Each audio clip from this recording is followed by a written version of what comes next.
साम्राज्य सामान्यांचा असामान्य।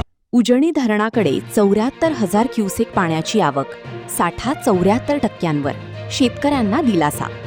सोलापूर भीमा नदीच्या खोऱ्यात सुरू असलेल्या पावसामुळे उजनी धरणात पाण्याची आवक वेगाने वाढत आहे। शनिवारी सायंकाळी 6 पर्यंत दौंड येथून 74,030 क्युसेक पाणी उजनी धरणाकडे येत होते। सोलापूर जिल्ह्यात जरी मुसळधार पाऊस नसला तरीही उजनीच्या पाणी पातळीत झपाट्याने वाढ होऊ लागल्याने सोलापूर जिल्ह्यातील शेतकरी आणि नागरिकांना मोठा दिलासा मिळत आहे। सायंकाळी 6 वाजता धरणाची पाणी पातळी 495.605 मीटर इतकी नोंदविण्यात आली। धरणातील एकूण पाणीसाठा 2,992.71 दशलक्ष घनमीटर म्हणजे 103.45 टीएमसी असून उपयुक्त पाणीसाठा 1,126.90 दशलक्ष घनमीटर म्हणजे 39.79 टीएमसी इतका आहे। त्यामुळे धरणातील उपयुक्त साठा 74.28%वर पोहोचला आहे।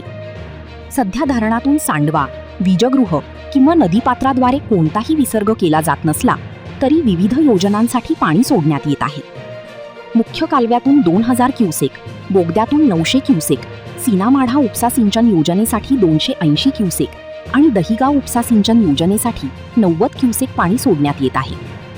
दौंड येथे भीमा नदीची पाणी पातळी 501.750 मीटर नोंदली गेली असून धरणाकडे मोठ्या प्रमाणात आवक सुरू असल्याने पुढील काही दिवसांत उजनी धरणातील पाणीसाठ्यात आणखी वाढ होण्याची शक्यता व्यक्त केली जात आहे।